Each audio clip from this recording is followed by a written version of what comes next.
They love the government jobs because they're stable, you retire with, and you don't need to do anything. You get your own, promotions and things. Now there was a guy called Richard Cantillon in the 18th century, and he was one of the pioneers who brought out the whole study of entrepreneurship. And he defined it as engaging in business without an assurance of the profits that will be derived. In other words, the entrepreneur is a person who's more excited about his ideas, more excited about doing something, and the fulfillment that he gets out of doing that. It's not the money at the end of the day. But of course, there is plenty of money that people are making. People like Bill Gates, Steve Jobs, these are all people who are entrepreneurs. They broke away from the traditional, line of thinking, went out, and they took risks. That's one of the hallmarks of the entrepreneur. They take risks. Now, Peter Drucker, who is more a modern management guru, he considers entrepreneurs as not only causing change, but sees them as exploiting the opportunities that will bring about change. I mentioned Bill Gates. He saw the opportunity there. Everybody was just doing the run-of-the-mill kind of the thing, the IBM and the others. But suddenly he comes in and he sees an opportunity. And he looks at the technology, he looks at the consumer preferences, the social norms, and the entrepreneur, therefore, for Peter Drucker, he defines the entrepreneur as one who always is searching for change and responds to it and exploits it as an opportunity. I met a guy about 20 years ago who came to me for a job. And I said, you want a job, but what can you do? Show me your CV, show me your resume. And he said, sir, you just give me a job, whatever job you give me, I will show you that I can do something. I said, what do you mean? He said, you even give me a stone, a bag of stones, and you tell me to make money out of it. I'll go around, I'll bring you money from those stones. It's the opportunity, it's the way you package the whole thing, it's your ideas that you convey those things. I think in the States there was a guy who sold something called a pet rock, is it not? Yes, And then I've seen it. became a millionaire out of it. So that's the entrepreneur, constantly looking for opportunities. And sometimes there's opportunities to exploit gullible people like you and me. Suddenly you sit back and you say, hey, a rock, where did I buy it? Remember the story about the emperor who had no clothes? Yeah. That's it. Yeah? Now, entrepreneurs are known for putting their dreams into action. So you've got to have a dream. You've got to have a dream. You've got to know how you're going to put... Now, many of us are dreamers. We sit back and we dream and dream and dream. We go through those phases, where we fantasize and dream and have all kinds of plans. But the entrepreneur is the one who puts those dreams into action and introduces new initiatives or enterprises in an effort to transform the ideas for economic as well as social benefits. Now, some of the things that you were talking about, your name is? Alan. Oh, Alan.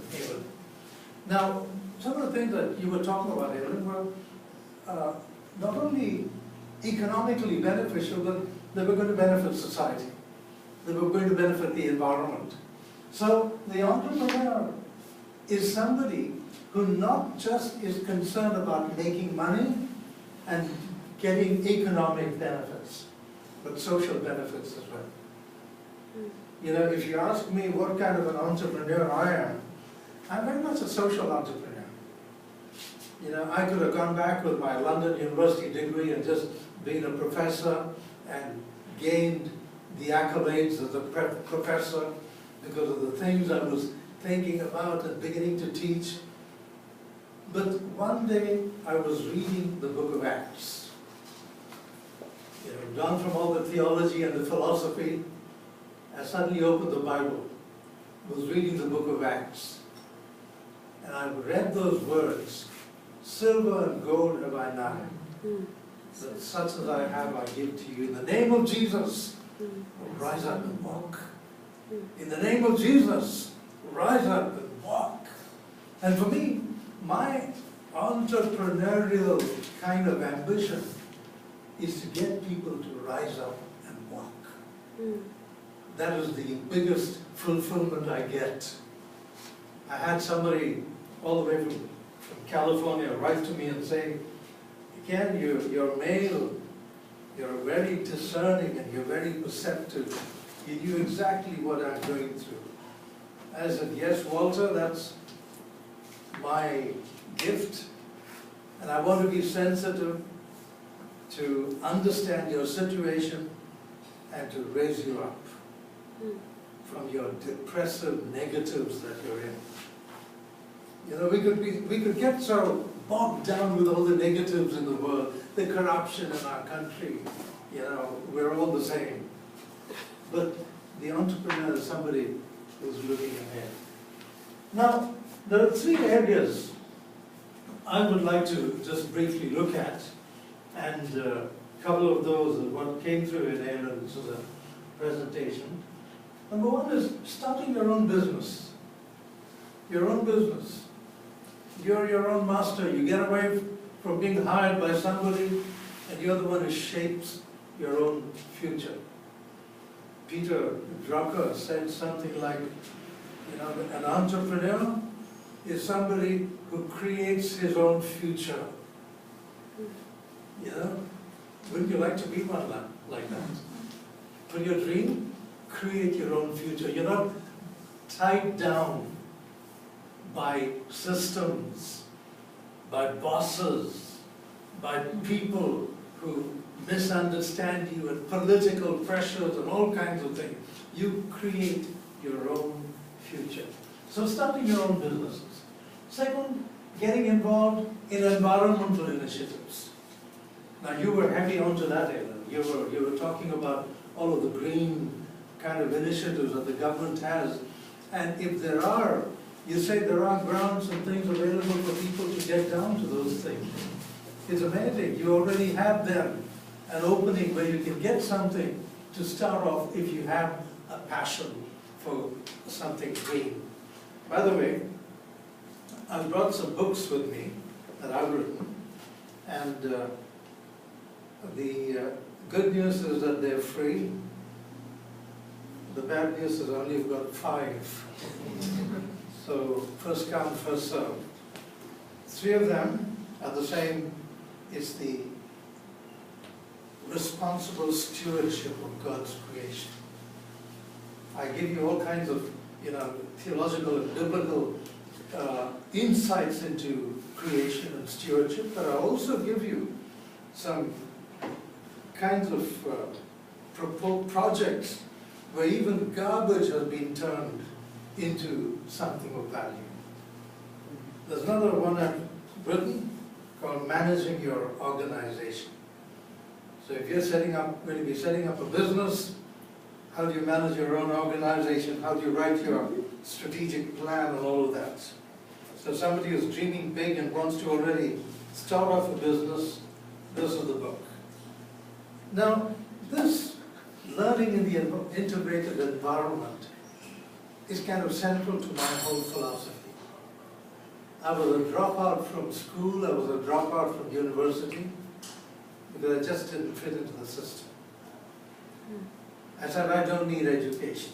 And when I met the Lord, and the Lord changed my life, He brought me back.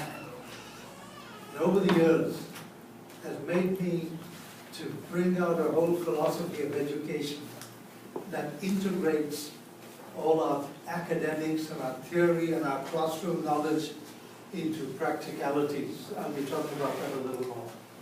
So getting involved, thirdly, in social causes. This is the social entrepreneurship that I'm talking about, the kind of thing that I'm involved in. I love changing people's minds, making them more positive. I like bringing about change in communities, helping them to lift themselves out of their poverty and whatever traps that they themselves have. You know, many people live in their own kind of imprisoned, traps. And that's the kind of thing that I enjoy doing. First of all, starting businesses.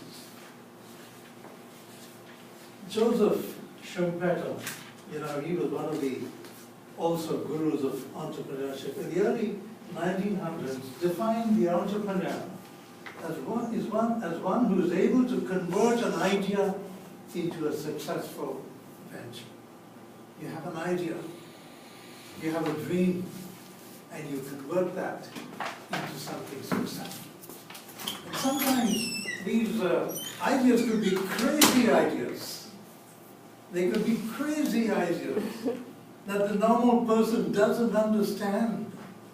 But you have that dream.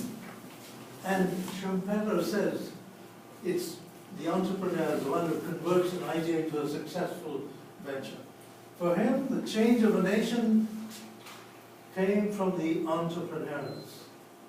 The US, the daring entrepreneurial spirit is urgently needed to change our world today. Economically, socially, environmentally, all of these. My philosophy is dream big, start small. Dream big, start small. So God gave me the vision of the Acts. It was basically to go back to India and not to become a professor of philosophy, not to establish a great big empire, but to go and set up what was at that time the Acts Institute. That was what came out of the vision that God gave me from Acts. And ACT is basically A for agriculture, C for crafts, T for trades, and S for studies. So it was an integrated kind of a program where young people came, and we didn't teach them just the Bible, or economics, or sociology, or whatever. They learned a craft and a trade. The whole idea